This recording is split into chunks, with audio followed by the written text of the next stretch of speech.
नमस्कार मेरे प्रिय छात्र, मैं हूँ आपका हिंदी अध्यापक सतीश एन। ओके, इस वक्त हम पाठ 4 पाठ का नाम है शिक्षा। इस पद्य पाठ के बारे में जानकारी हासिल करेंगे। पद्य पाठ का नाम है शिक्षा।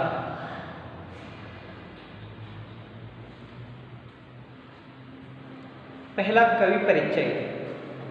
कवि का नाम है ठाकुर गोपाल शरण सिन्हा। ठाकुर गोपाल शरण सिन्हा। कवि का नाम है ठाकुर गोपाल शरण सिन्हा। ओके, देखिए बच्चों, ठाकुर गोपाल शरण सिन्हा, इनका जन्म रीवा झांसी में हुआ था। माता का नाम है प्रभुराज कुमारी और पिता का नाम ठाकुर जगत बहादुर सिन्हा था। पिताजी संस्कृत के प्रकांड पंडित थे। पिताजी की देख रेख में सिन्हा जी की शिक्षा प्रारंभ हुई। 13 वर्ष की अवस्था में उन्होंने अंग्रेजी पढ़ना प्रारंभ किया। इसी समय उनके पिता का देहांत हुआ। मैट्रिकुलेशन से आगे वे पढ़ ना सके। इनकी भाषा सरल और बोलचाली की है। महावीर प्रसाद द्विवेदी का प्रोत्साहन इनको बहुत मिला। सरस्वती पत्रिका में इनकी कविताएं छपने लगी। जगदालोक इनका महाकाव्य है। माधवी, मानवी, कादम्बिनी, ज्योतिष्मती, सिंचिता, सुमन, विश्वगीत और ग्रामिका इनके मुक्तक काव्य हैं। ग्रामिका और जगदालोक उत्तर प्रदेश सरकार से पुरस्कृत हैं।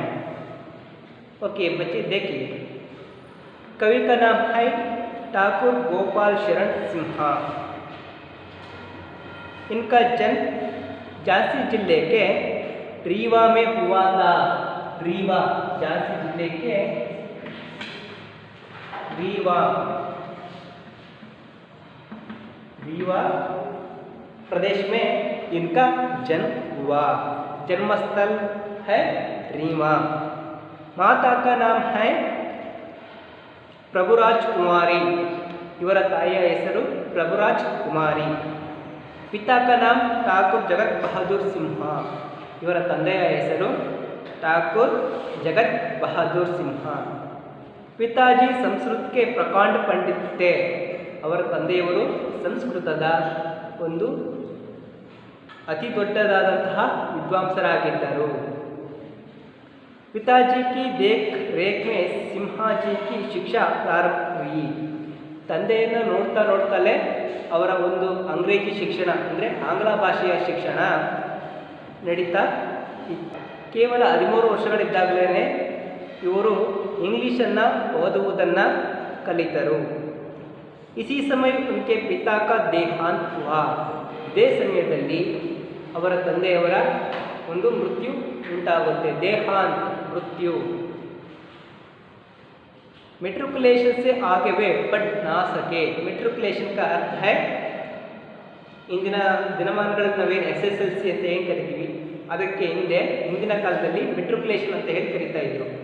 ಆ ಮೆಟ್ರಿಕುಲೇಷನ್ ಹಂತದ ನಂತರದಲ್ಲಿ ಅವರು ವಿದ್ಯಾಭ್ಯಾಸವನ್ನು ಕೈಗೊಂಡಿಲ್ಲ ಅಥವಾ ಮುಂದುವರಿಸಲಿಲ್ಲ।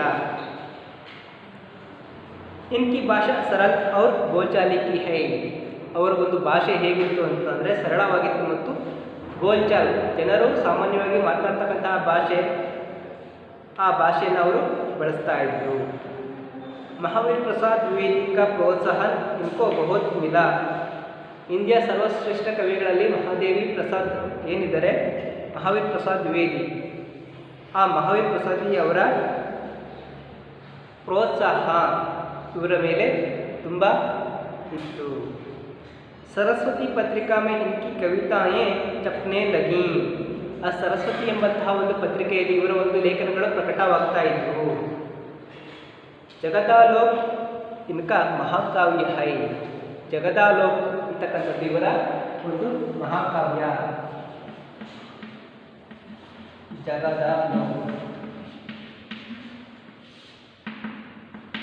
ಮಹಾಕಾವ್ಯ.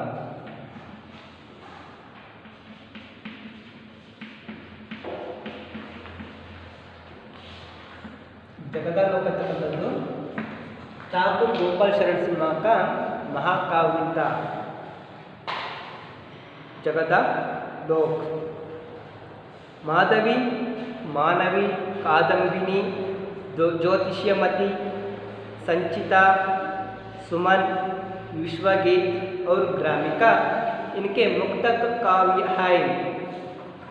कादंबरी, कादंबनी, ज्योतिष्यमती, ಸಿಂಚಿತ, ಸುಮನ್, ವಿಶ್ವಗೀತ್, ಗ್ರಾಮಿಕ ಇವುಗಳು ಇವರು ರಚನೆ ಮಾಡಿರ್ತಕ್ಕಂಥ ಪ್ರಮುಖ ಮುಕ್ತಕ ಗೀತೆಗಳು ಅಥವಾ ಕಾವ್ಯಗಳಾಗಿವೆ. ಗ್ರಾಮಿಕ और ಜಗದಾಲೋಕ್ ಉತ್ತರ ಪ್ರದೇಶ ಸರ್ಕಾರ से ಪುರಸ್ಕೃತ है. ಇವರು ರಚನೆ ಮಾಡಿರ್ತಕ್ಕಂತಹ ಗ್ರಾಮಿಕ ಮತ್ತು ಜಗದಾಲೋಕ್ ಎಂಬಂತಹ ಕೃತಿಗಳು ಉತ್ತರ ಪ್ರದೇಶ ಸರ್ಕಾರದಿಂದ ಪುರಸ್ಕಾರಗೊಂಡಿವೆ, ಪ್ರಶಸ್ತಿಗೆ ಭಾಜನಗೊಂಡಿರುವ कृतिगळागिवे. ओके, एक बार मैं इस पद्य को पढ़ते हैं, आप ज़रा ध्यान से सुनिए. पाठ 4 शिक्षा. शिशु ने दुनिया में आकर रो रो कर हंसना सीखा, लघु होकर बढ़ना सीखा, गिर गिर कर चलना सीखा. कितने ही चक्कर काकर चंगों ने चढ़ना सीखा, उर चेत कर अपना मुरली ने गाना सीखा. मिट मिट कर वारीदरों ने पानी बरसना सीखा, तरु गिरिवर से गिर गिर कर नदियों ने बहाना सीखा. ओके, और एक बार. शिशु ने दुनिया में आकर रो रो कर हंसना सीखा. शिशु ने दुनिया में आकर रो रो कर हंसना सीखा, लघु होकर बढ़ना सीखा, लघु होकर बढ़ना सीखा. गिर गिर कर चलना सीखा, गिर गिर कर चलना सीखा. कितने ही चक्कर काकर, कितने ही चक्कर काकर चंगों ने चढ़ना सीखा, चंगों ने चढ़ना सीखा. उर चेद कर अपना मुरली ने गाना सीखा, मुरली ने गाना सीखा. मिट मिट कर वारीदरों ने, मिट मिट कर वारीदरों ने पानी बरसना सीखा, पानी बरसना सीखा. तरु गिरिवर से गिर गिर कर नदियों ने बहना सीखा, नदियों ने बहना सीखा. शिशु ने दुनिया में आकर रो रो कर हंसना सीखा, रो रो कर हंसना सीखा. लघु होकर बढ़ना सीखा, लघु होकर बढ़ना सीखा. गिर गिर कर चलना सीखा, गिर गिर कर चलना सीखा. ओके बच्चे, शिशु ने दुनिया में आकर. शिशु, शिशु का अर्थ क्या है?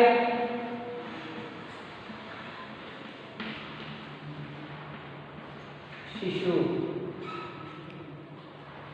शिशु का अर्थ है मगु. कन्नड़ में क्या कहते हैं? मगु कहते हैं. इस दुनिया में आकर, दुनिया, दुनिया का अर्थ है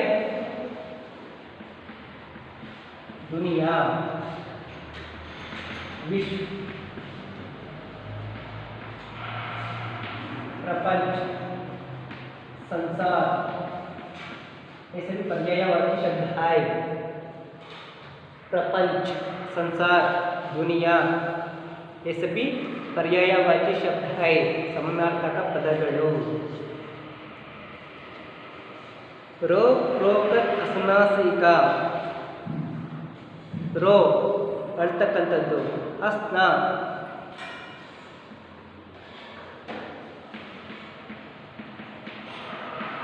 अस्ना का विलोम शब्द है क्या है?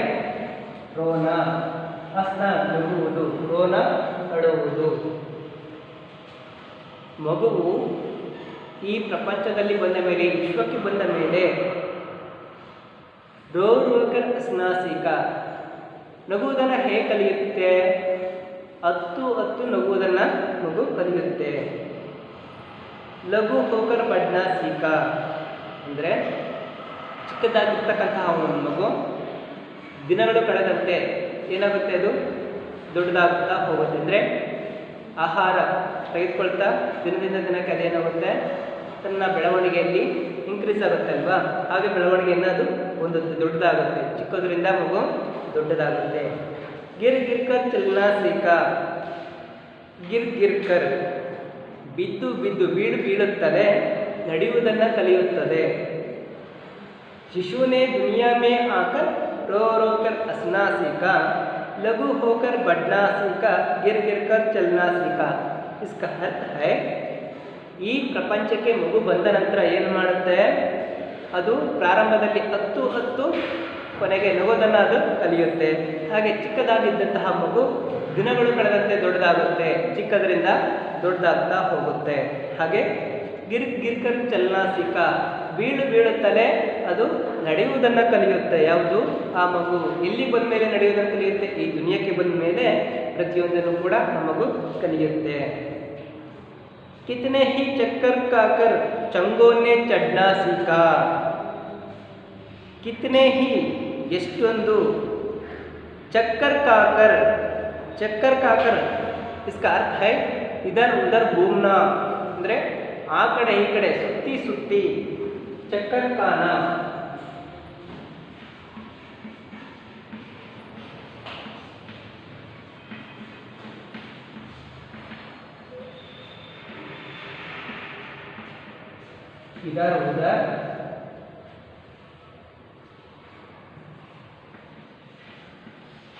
इधर उधर घूमना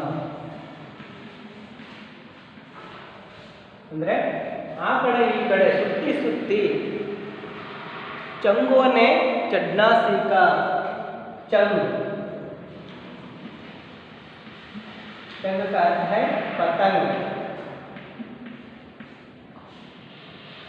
ಅಂದರೆ ಅದು ಆ ಕಡೆ ಈ ಕಡೆ ಹೋಗಿ ಅಂದರೆ ಆಹಾರಕ್ಕಾಗಿ ಅದು ಆ ಕಡೆ ಈ ಕಡೆ ಸುತ್ತಿ ಪತಂಗ ಏನು ಮಾಡುತ್ತೆ? ಚಡ್ನಾ ಸೀಖ, ಅದು ಹಾರುವುದನ್ನು ಕಲಿಯುತ್ತೆ. ಚಡ್ನಾ ಹಾರು.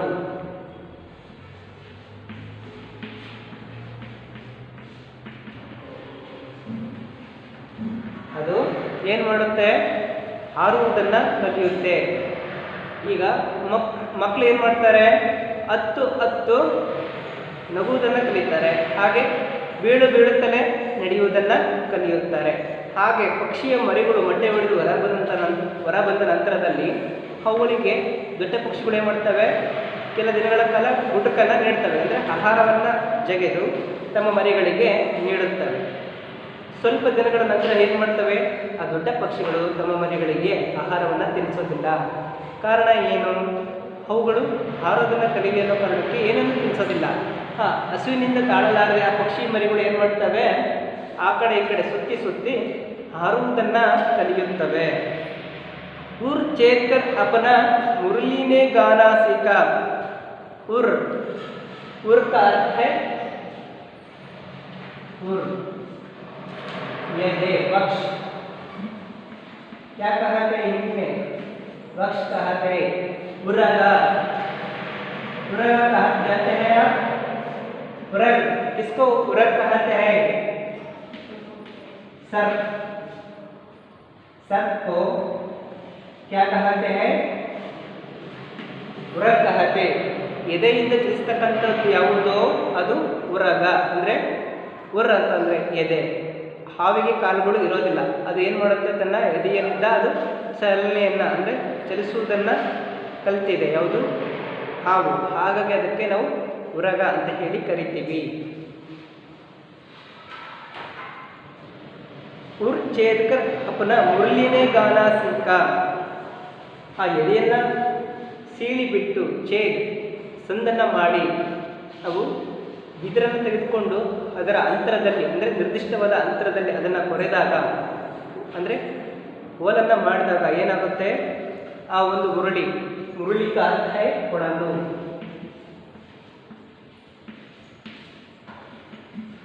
ಆ ಒಂದು ಕೊಳಲು ತನ್ನ ಇಂಪಾದ ಸ್ವರವನ್ನು ಇಂಪಾದ ನಾದವನ್ನು ಏನು ಮಾಡುತ್ತೆ, ಹೊರ ಹಾಕುತ್ತೆ. ಮಿಟ್ ಮಿಟ್ಕರ್ ವಾರಿದರೋನೆ ಮಿಟ್ ಮಿಟ್ಕರ್ ವಾರಿದರೋನೆ ಪಾನಿ ಪರಸ್ನ ಸೀಕ. ಅಂದರೆ ಆ ಕಾಲಕ್ಕೆ ನಮ್ಗೆ ಏನು ಬೇಕು, ನೀರಿನ ಅವಶ್ಯಕತೆ ಇದೆ ಅಲ್ವಾ. ವಾರಿದರ್ का अर्थ क्या है? वारिदर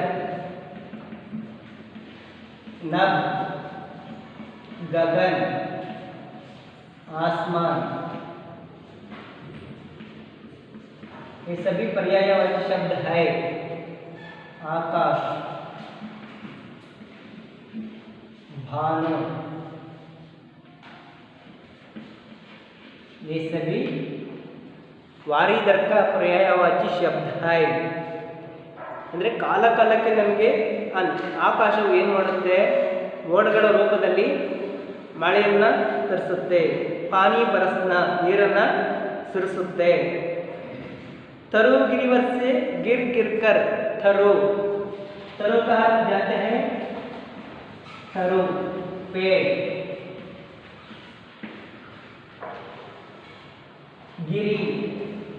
गिरी का अर्थ है पर्वत.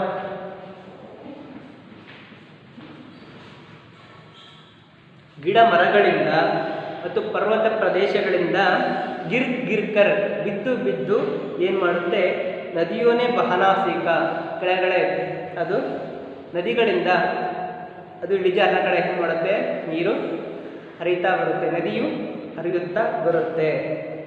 ಅಂದರೆ ನದಿ ತರು ಮತ್ತು ಗಿರಿಗಳಿಂದ ಅಂದರೆ ಗಿಡ ಮರಗಳಿಂದ ಮತ್ತು ಪರ್ವತಗಳಿಂದ ಬಿದ್ದು ಏನಾಗುತ್ತೆ, ನದಿಯನ್ನು ಸೇರಲಿಕ್ಕೆ ಅದು ಕಲಿಯುತ್ತೆ.